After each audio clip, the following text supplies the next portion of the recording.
Estados Unidos es el tercer país más grande del mundo y una de las 10 principales potencias mundiales. Y lamento tener que poner sal en la herida, pero la verdad es que esa posición internacional la obtuvo en gran medida gracias a que le robó a México más de la mitad de su territorio y sus riquezas. Y aquí comenzamos seguramente con un gran debate, porque sé que algunos dirán que no fue un robo, que fue completamente legal. Pues en este video te voy a demostrar con evidencias claras que la cesión de más de la mitad del territorio mexicano fue totalmente ilegal, al punto que el propio Abraham Lincoln denunciara ante el Congreso estadounidense el despojo que se le estaba haciendo a México. Pero vayamos a lo más importante. ¿Cómo fue que Estados Unidos le robó más de la mitad de su territorio a México? ¿Cuáles fueron los errores que cometieron en las letras chiquitas que hacen que ese tratado se vuelva ilegal actualmente? Y si es ilegal, ¿qué pasaría con todos los mexicanos que viven ilegalmente en Estados Unidos? ¿Y qué tendría que hacer México para recuperar de vuelta todo lo que le fue robado? En este video te lo voy a decir. Yo soy Víctor y esto es The Mexican Family.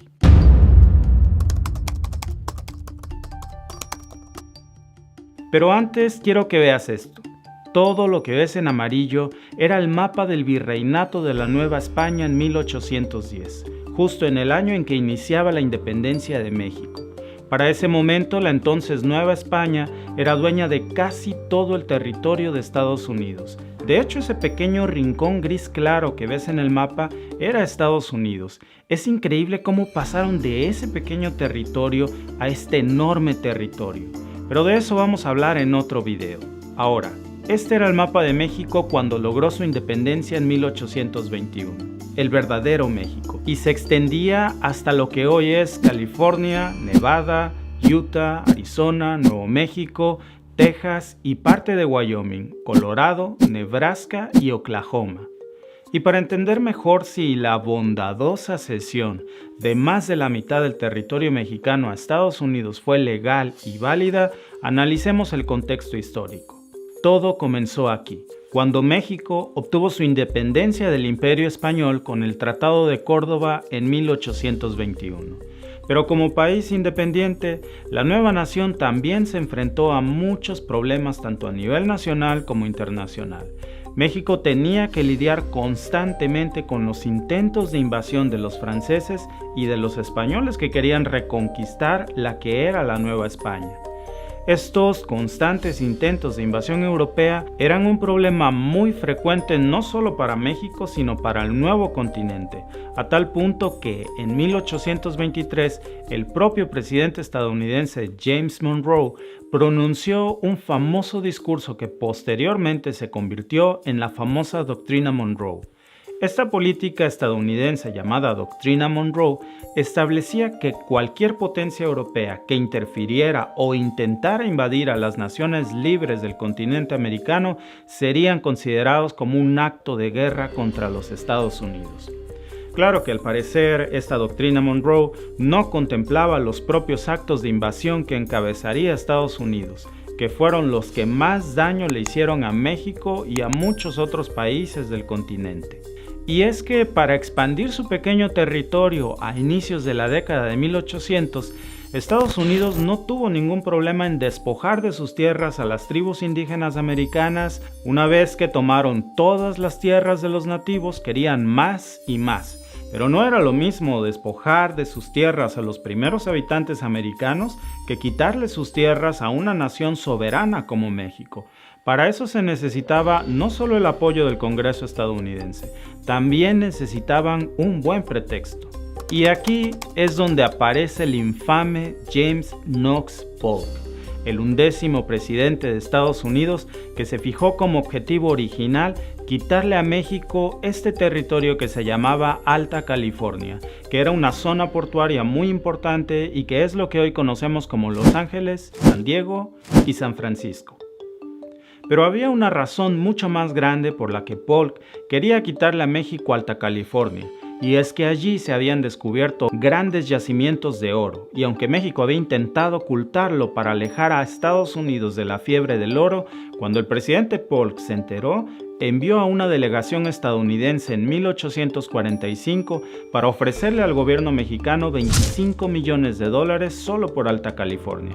Obviamente era una cantidad absurda de dinero comparada con el valor de las minas de oro californianas. Así que México se negó a firmar la venta de Alta California por 25 millones, aunque unos meses más tarde le firmaría a Estados Unidos un documento de solo $15 millones, no nada más por Alta California, sino por más de la mitad de todo el territorio mexicano. ¿Cómo consiguió Estados Unidos que México aceptara semejante atraco? Después de la primera negativa de México por venderle Alta California a un precio ridículo, el infame presidente Polk esperó su momento y esperó su oportunidad. Polk sabía que valía la pena intentar completar la misión del Destino Manifiesto, pero no quería que Estados Unidos pareciera ser demasiado tirano o hipócrita a la luz de la doctrina Monroe. Así que buscó un pretexto para invadir. Y ese pretexto le llegó en 1847, cuando el mismo Polk envió en secreto a unas cuantas tropas estadounidenses a invadir México, y después, cuando los cadáveres estadounidenses regresaron a Estados Unidos, Polk culpó a México de derramar sangre estadounidense en suelo estadounidense, cuando él mismo sabía que no era así. Las tropas estadounidenses se enfrentaron con los soldados mexicanos cerca de Río Grande, en territorio mexicano, y esas tropas fueron solo su carne de cañón, su excusa perfecta. Fueron derrotados fácilmente en suelo mexicano porque eso es lo que Polk quería que pasara, victimizar a sus soldados caídos para invadir México. Y tal vez puedas pensar que esa es mi versión de la historia por ser yo mexicano, pero esa no es mi versión. Esas fueron las mismísimas palabras de Abraham Lincoln, que acusó desde el Congreso al presidente Polk de iniciar una guerra entre México y Estados Unidos bajo falsos pretextos. Y aquí te dejo muchas de estas evidencias del Congreso estadounidense que lo pueden probar. Abraham Lincoln defendió a México desde la tribuna del Congreso. Y aunque mantener su postura le costó a Lincoln mucho de su capital político cuando era un joven congresista por el estado de Illinois, él era un hombre recto y a pesar de las críticas, Abraham Lincoln subió a la tribuna y acusó a Polk de provocar una batalla en suelo mexicano y llamó al presidente estadounidense un cobarde buscador de la gloria militar. Abraham Lincoln no fue el único en acusar el despojo que México sufrió. Muchos otros personajes importantes de la época como John Quincy, Adams y Henry Clay describieron según ellos con vergüenza y pesar que esa guerra había sido impulsada en un espíritu de rapacidad y un deseo desmesurado de engrandecimiento territorial estadounidense, que según sus propias palabras comenzó con un ataque premeditado de Polk, gracias a la cual, y cito las palabras textuales de Abraham Lincoln, una banda de asesinos y demonios del infierno tenían permiso para matar a hombres, mujeres y niños inocentes. Y es que al iniciar la guerra México-estadounidense, la ambición de Polk le llevó a impulsar robarle a México mucho más que Alta California. Diversos historiadores de la época afirman que en los planes originales de Polk en algún momento estuvo incluso conquistar todo México. Y cuando el momento de la guerra llegó, con un ejército y una armada estadounidense superior en número y armamento, era solo cuestión de tiempo antes de que Estados Unidos derrotara a México, en un movimiento que incluyó el primer gran ataque naval estadounidense por el que el general Winfield Scott invadió la ciudad mexicana de Veracruz desde el mar, en lo que representó la operación anfibia más grande de Estados Unidos hasta la Segunda Guerra Mundial. La Marina norteamericana usó botes de surf especialmente diseñados para transportar a más de 10,000 soldados estadounidenses que estuvieron en las playas mexicanas en solo 5 horas. Los desembarcos no tuvieron oposición por mucho tiempo en suelo mexicano, que se rindió después de un bombardeo de artillería y un asedio de 20 días, y habiendo asegurado el puerto de Veracruz, el ejército del general Scott lanzó su ataque final de la guerra en una marcha de combate de 6 meses hacia la Ciudad de México.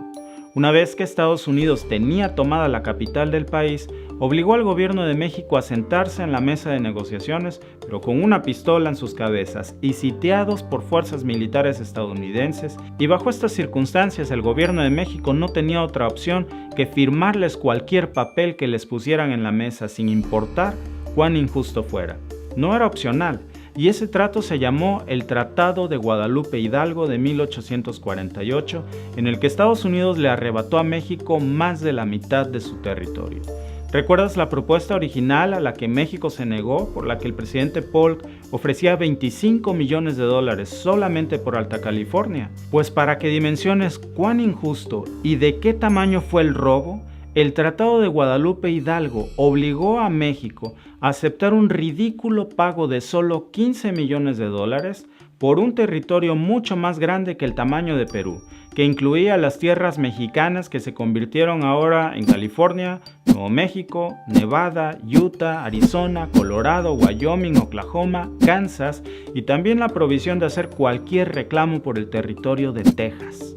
Cualquier guerra y cualquier despojo es indignante, pero solo para que lo tengas en contexto, la anexión de Crimea a Rusia le arrebató a Ucrania 27,000 kilómetros cuadrados, mientras que la invasión estadounidense le quitó a México 2.4 millones de kilómetros cuadrados. Es como si se hubieran robado 89 veces Crimea.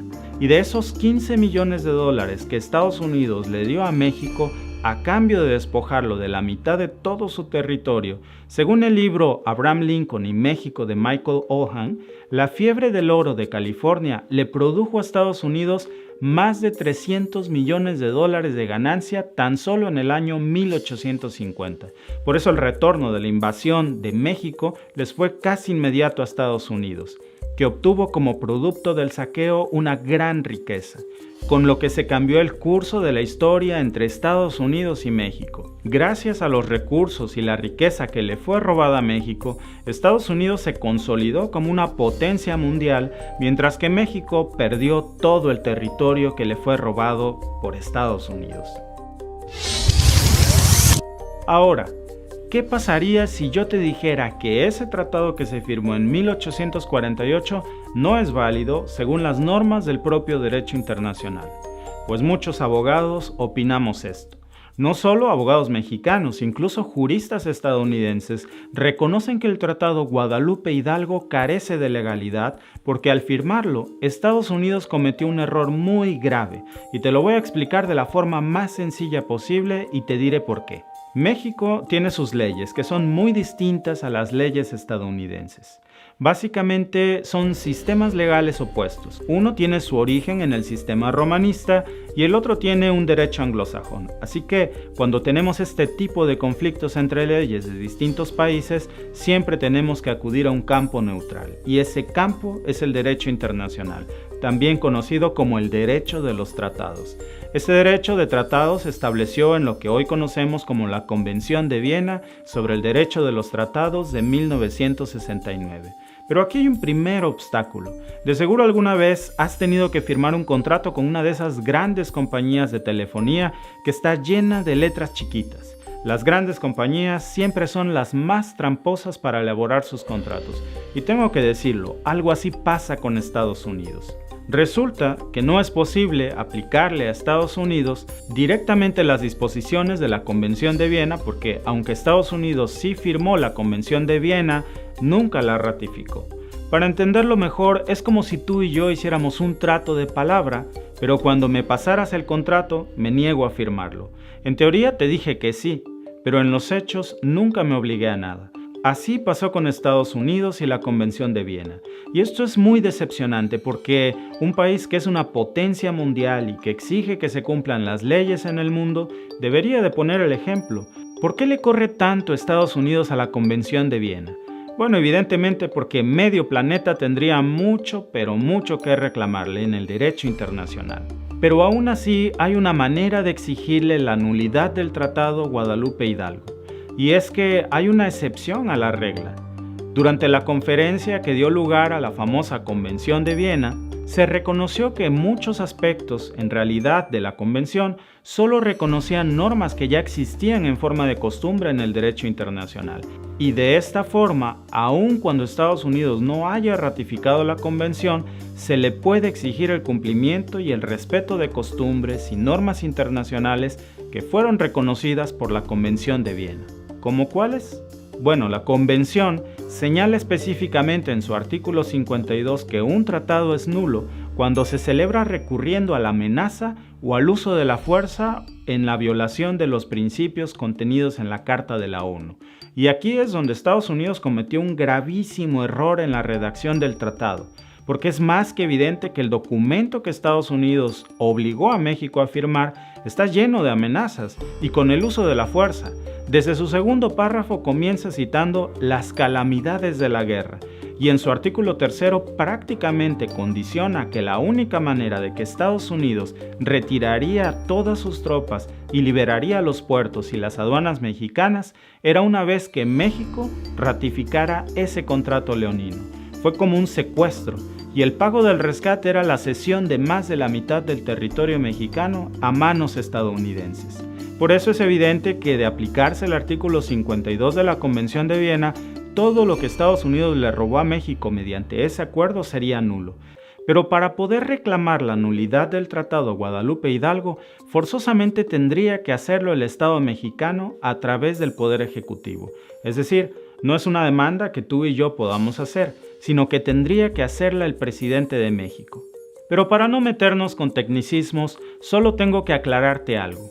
Aun cuando jurídicamente sí es posible anular ese contrato abusivo que le hicieron firmar a México, eso no significaría que Estados Unidos devolvería el territorio perdido, porque los tratados internacionales sobre fronteras establecen que una vez acordada una frontera, esta se tiene que mantener. Pero aun cuando la devolución del territorio robado no sería una de las consecuencias directas de la terminación del Tratado Guadalupe Hidalgo, sí existen otras maneras de compensar a México, que podrían sentenciarse y que francamente serían muy importantes no solo para el país, sino para cientos de mexicanos que se encuentran viviendo en Estados Unidos sin un estatus migratorio válido. Además de que México podría recibir una cierta cantidad económica como compensación que seguramente ascendería a una cifra exorbitante. Solo piensa en esto. Aún sin que te mencione los tecnicismos jurídicos que el Estado mexicano podría exigir, es lógico concluir que si se reconoce la nulidad del tratado y como efecto de esto el derecho a la ciudadanía de miles de personas que creen que viven en Estados Unidos pero que técnicamente residen en un territorio mexicano como Texas, California, Los Ángeles, por ponerte un ejemplo, en el que lo más lógico sería que el Estado mexicano exigiera un reconocimiento y la restauración de todos sus derechos como nativos para vivir y viajar y trabajar en tierras que ancestralmente eran parte de México. Y todo esto no sería un regalo ni una concesión, francamente sería un derecho internacional y una demanda justa para reivindicar la historia de la agresión a México y al saqueo de su territorio. Así como en su momento Estados Unidos tuvo que reconocer sus errores en contra de la esclavitud y el racismo contra los afroamericanos o en contra de la matanza y represión racista de los indígenas americanos. Para nosotros los mexicanos, esta sería la oportunidad de una reconciliación histórica con los territorios que alguna vez fueron nuestros y aunque nunca los veremos de vuelta, al menos podríamos exigir el reconocimiento al derecho de vivir dentro de sus tierras para cientos de mexicanos, miles de mexicanos a los que se les llama ilegales en una tierra robada. Déjame tu opinión en los comentarios y si te ha gustado nuestro contenido, suscríbete al canal. Yo soy Víctor y te veo en el próximo video.